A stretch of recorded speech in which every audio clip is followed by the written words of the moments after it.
Hey guys, how are you? I am mister Tanmay Baj. Welcome everyone to my channel. তোমরা অনেকেই comment করেছো part 2 দেখার অপেক্ষায় আছো। তো ফাইনালি পার্ট 2 চলে এসেছে। আর দেরি না করে তাড়াতাড়ি চলে আসো। ওই তন্ময়, সকাল হয়ে গেল। তো সূর্য দেখার প্ল্যান ছিল যে। ওই তন্ময়, তন্ময়, কি রে, ঘুম ভাঙেনি? রাত্রে জেলে তো রাত্রে ফুর্তি করেছো তুমি। সব বন্ধুরা দেখো, এখন সব তিনজনে ঘুমাচ্ছে, 7টা বাজে এখন।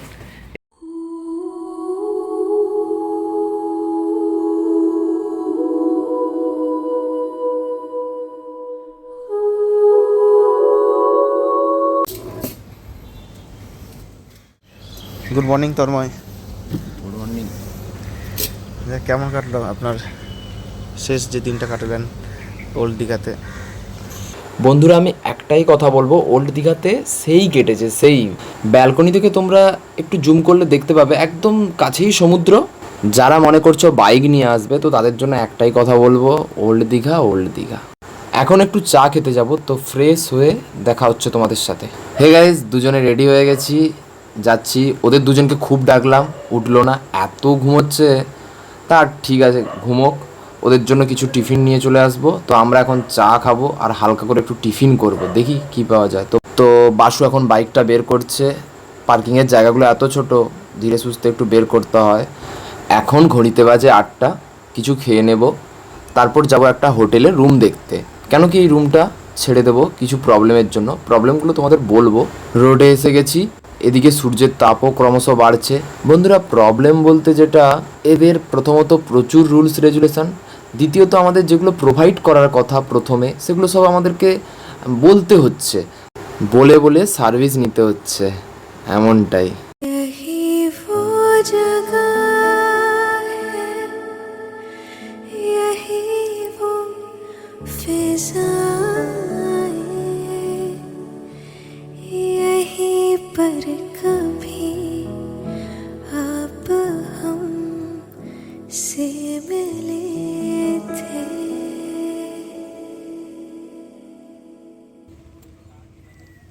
চা হবে? চা? প্রত্যেকটা দোকানে খুব ভিড়। তো এই দোকানটা একটু খালি ছিল, তাই চলে এলাম।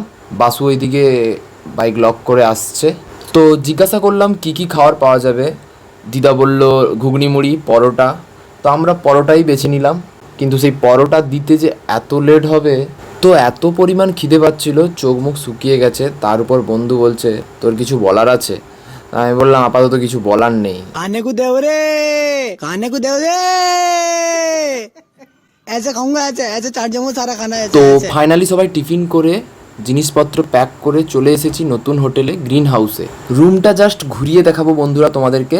জিএসটি উইথ এসি টোটাল সব কিছু মিলিয়ে 1556 টাকা। বন্ধুরা, ভেবে দেখলে অনেকটাই সস্তা আমাদের 4 জনের জন্য। তো সায়ন বাদে সবাই চলে এসেছে রুমে। নিচে কিছু কাজ বাকি আছে, যেগুলো কমপ্লিট করে ও চলে আসবে। আমি তোমাদের ব্যালকনিটা একবার দেখাচ্ছি খুলে, দেখে নাও বন্ধুরা। যাই হোক, বেশি দেরি না করে এবার আমরা স্নান করতে যাব। চলো বন্ধুরা, দেখা হচ্ছে তোমাদের সমুদ্রের ধারে। বন্ধুরা, পৌঁছে গেছি সেই সমুদ্রের ধারে। ও তোমাদের একবার দেখিয়ে দিচ্ছি পিছনে ব্যাক ক্যামেরাতে, দেখো শুধু একবার। বুঝতে পারছি না এটাকে কি বলবো, সমুদ্রে আবার জনসমুদ্র, এরকম একটা ব্যাপার। তো কানায় কানায় লোক ভর্তি। ঠিক আছে, আমরা কিছুক্ষণ আগে দেখে গেছিলাম খালি ছিল, তো এখন প্রায় ভরেই গেছে একদম। তো এরপর কি হবে তোমরা ভেবে নাও। এদের তো এসেই শুরু হয়ে গেছে, দেখো বন্ধুরা কিভাবে ফাজলামি মারছে। ওদিকে বিকাশ বেচারাকে দেখো, 36 বছরের একটা যেন পুরনো তিমি মাছ। কি অবস্থা।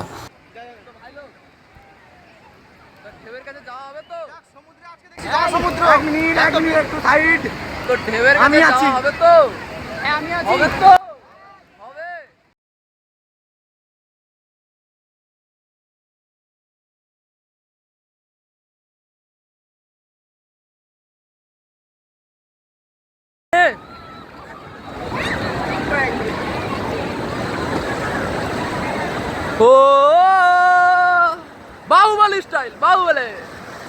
আর যেটা বলার, বিকাশের হাইট এতটাই কম, প্রত্যেকটা ঢেউয়ের কাছেও ডুবে যাচ্ছে আর নোনা জল এক গাদা খাচ্ছে। गाइस, हम आकाशवासी फर्स्ट टाइम जलवासी में आया है। ओ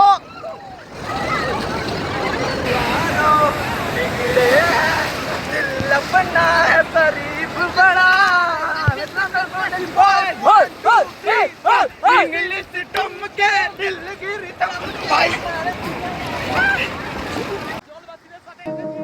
व्यक्ति से आप संपर्क करने की कोशिश कर रहे हैं वो समंदर किनारे मजे ले रहे हैं।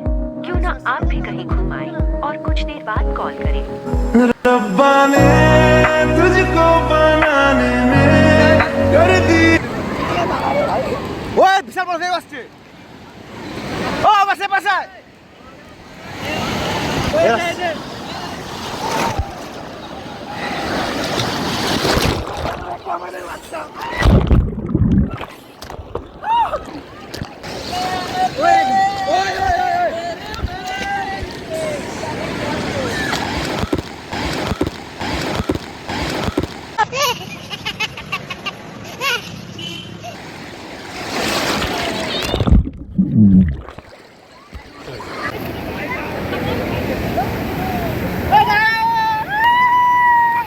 এই সাগরে পারে আইসা আমার মাতাল মাতাল লাগে যদি থাইকা যাই যে এই সাগরের পারে দিলু মালা গাইতা কাটাই দিতাম বলতারে আমার মন বসে না সাগরে ইট পাথরের নগরে তাই তো আইলাম সাগরে এই নীল জলেতে ভাসাই দেব মনের দুঃখ যত আর জল দিয়া পূরণ করিব হাজার শূন্য কত পারতাম যদি থাকতে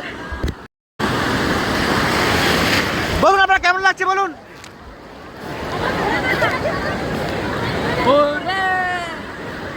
জানা পাখি জানা সালা জানা জানা সোরা সোরা সোরা সোরা সোরা তোমরা দেখতে পাচ্ছ সামনে লালগোলা এক্সপ্রেস। এইভাবে একটা ঢেউয়ে কাকিমাতার শরীরের ভারসাম্য হারিয়ে ফেলবে, তারপর বিকাশের মুখের ওপর যে পড়বে এটা আমরা কল্পনাও করতে পারিনি। পরে বিকাশকে খুঁজে পাওয়া গেল, আমরাও একটু স্বস্তি পেলাম, ছেলেটা ঠিক আছে দেখে না ও। তারপর আমরা ঠিক করলাম লালগোলা এক্সপ্রেসের পিছনে আর এক মুহূর্ত না, পেছনে থাকবো না, বিপদ যখন তখন আসতে পারে, তাই আমরা এগিয়ে যাব। তো এটা এমন একটা জায়গা, সবসময় চোখ কান খোলা রাখতে হবে, কখন কি যে হবে। দীঘা থেকে যেতে পারবি না, দীঘা থেকে যেতে পারবি না, উল্টো পাল্টা করছেন আপনি। হ্যাঁ এটা দীঘা। আজ নীল রঙে মিশে গেছে আকাশি, দাদুর মুখে খুব হাসি, দেখো একবার তোমরা। তো এখানে একটু দাঁড়াবো ভাবলাম, কিন্তু দেখলাম এখানে আরও রিস্কি, তাই আরও হাত পা নাড়িয়ে চাড়িয়ে একটু সাঁতার কেটে আরও একটু সামনে গেলাম। দেখলাম একটা কাকু একটা কাকিমার কোনো বিকল্প মেশিন ছাড়া প্রাকৃতিক ঢেউয়ের সাহায্যে ওয়েট মাপছে। ব্যাস, আমিও একটা গান জুড়ে দিলাম, দেখে শোনো তোমরা।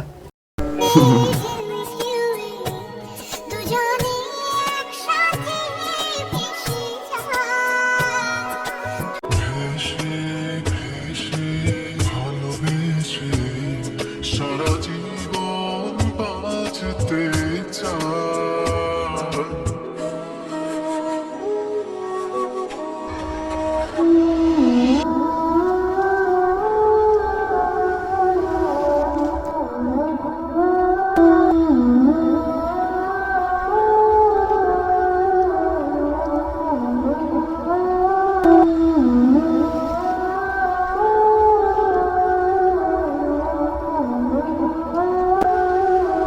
এখন আমাদের স্নান কমপ্লিট, তারা দুজন এখনো ওঠেনি, আমি আর বাসু উঠে এসেছি। খিদে পেয়েছে, আমরা আস্তে আস্তে রুমের দিকে যাবো। খিদে না পেলে ওরা আসবে না, ঠিক আছে? তো আমাদের খুব জোর খিদে পেয়ে গেছে গাইস, এবার লাঞ্চ করতে হবে।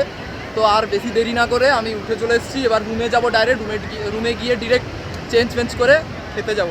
ठीक है, तेरे को जाना है तो जा, लेकिन देखना मैं भी ना खाना खाऊंगा। সমুদ্রে স্নান করার পর সবার মুখের অবস্থা দেখো, আলু উচ্ছা ভাতের মতো হয়ে গেছে। এদিকে মুচকি হাসি দিচ্ছে একজন, আর এদিকে দেখো মুখ দেখাতেই চাইছে না, 750 ট্যান পড়েছে মুখে।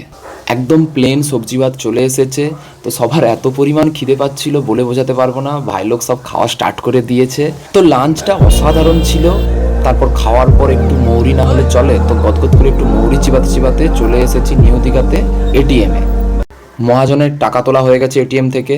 আগের ভিডিওতে তোমাদের দেখিয়েছিলাম উদয়পুরে ওয়েদার খারাপের জন্য আমরা বেশিক্ষণ থাকতে পারিনি। তো আজকে যাব, অনেক অনেক মজা করব, এনজয় করব। তোমরা সঙ্গে থাকো, দেখতে থাকো, সমস্ত কিছু শেয়ার করব তোমাদের সাথে। চলো। তো সায়নের বাইকে বিকাশ উঠেছে, বাসুর বাইকে আমি উঠেছি। গল্প করতে করতে পৌঁছে গেলাম উদয়পুর। আমরা ভেবেছিলাম বিচে একদম বাইক নিয়ে নামবো, তো সেটা আর হলো না।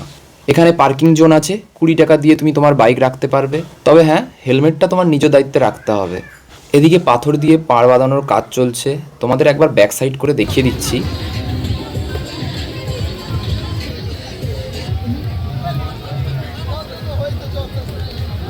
শুধু দেখো তোমরা, একটা বিরল প্রজাতির প্রাণী দেখতে পাচ্ছ তোমরা। তো এখন সবে সবে ভাটা হয়েছে, তো হাঁটতে গেলে পায়ের জুতোগুলো চিপকে যাচ্ছে, সেই জন্য হাঁটতেও পাচ্ছি না, কিন্তু সামনে যেতে হবে, তাই ভাবছি জুতোটা খুলে নিয়ে হাতে নিয়েই যেতে হবে। তো বেশি দেরি না করে সূর্যের আলো থাকতে থাকতে একটু সামনের দিকে যাব, একটু ফটোশ্যুট স্লো মোশন হবে, দেখতে থাকো তোমরা।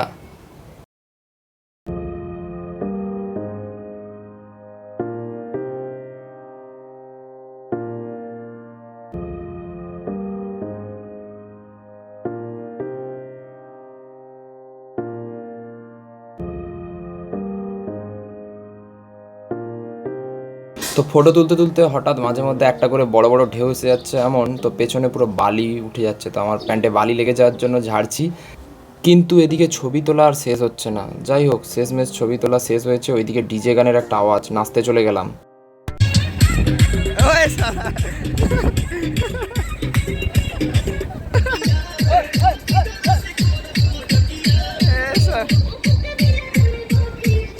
মুখখানা দেখো কিরম শুকিয়ে গেছে, মনে হয় নিঘাত তুই অনেকক্ষণ কিছু খাসনি না। চল খাবার ব্যবস্থা করি।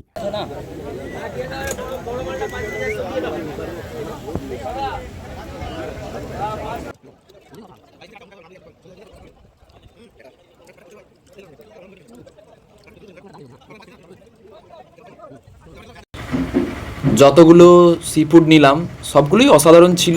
আমরা একটা বড় ভেটকি মাছ পার্সেল করে নিলাম, যেটা রুমে খাওয়া হবে। রুমে গিয়ে দেখা হচ্ছে, টাটা। তো হোটেলে যাওয়ার আগে এদিকে দেখো তোমরা, বাচ্চাদের জন্য যে ছোট ছোট গাড়িগুলো কত সুন্দর লাইট দিয়ে সাজানো, কাজ বাচ্চারা নিজেরা কন্ট্রোল করতে পারতো। হে গাইস, ফাইনালি রুমে চলে এসেছি। পেট একদম ভরে গেছে, তবুও তোমাদের বলেছিলাম একটা ভেটকি মাছ পার্সেল নিয়েছি, তো রুটি সবাই একটু একটু করে খেয়ে নেব, সাথে কোল্ড ড্রিঙ্কস আছে। এখন ঘড়িতে 11টা বাজে, যাই হোক ঘুমোতে যাচ্ছি। তো বন্ধুরা, আজকে বাড়ি যাওয়ার পালা, সকাল সকাল বেরিয়ে পড়েছি, ওরাও রেডি হচ্ছে যাবে। তো আমি নিচে গিয়ে কিছু ফর্মালিটিস আছে যেগুলো আমাকে কমপ্লিট করতে হবে। ঘুম ঘুম চোখে লিফটে উঠে পড়লাম, বাড়ি তো যেতেই হবে। তো এক কাপ চা খেয়ে নিলে আশা করি ঠিক হয়ে যাবে। যাই হোক, এখন টেনশন, এরা 3জন রেডি হয়ে কখন নিচে আসবে তার অপেক্ষায় আছি আমি। গ্রাউন্ড ফ্লোরে চলে এসেছি, এবার রিসেপশনের দিকে যাব একটু। সব থেকে বড় টেনশন যেটা হচ্ছে বন্ধুরা, কি বলবো, বাড়িতে আমাদেরকে চিনতে পারবে তো। যাই হোক, সমস্ত কাজ কমপ্লিট হয়ে গেছে, এখন হাতে বিল দেবে তার অপেক্ষায় আছি। আস্তে আস্তে সবাই রেডি হচ্ছি, গাড়িটাও পার্কিং থেকে বের করে এনেছি। ওদিকে সায়নও রেডি। তো বাসুকে বললাম আমি অর্ধেকটা চালাবো, তো ও বললো তোর চোখে এখনো ঘুম কাটেনি, আমায় দে। যাই হোক, এদিকে ওই একটাই টেনশন, বাড়ির লোক চিনতে পারবে তো। গল্প আর আমাদের শেষ হচ্ছে না, রিসেপশন থেকে বিল দিয়ে গেল হাতে, তো বিল দেখলাম। আপাতত সবাই বাড়ির দিকে রওনা দিচ্ছি। তো বন্ধুরা, ভিডিওটি ভালো লাগলে লাইক কমেন্ট শেয়ার অবশ্যই করে দেবেন। দেখা হচ্ছে পরবর্তী একটা ভিডিওতে। ভালো থাকবেন, সুস্থ থাকবেন, টাটা, বাই।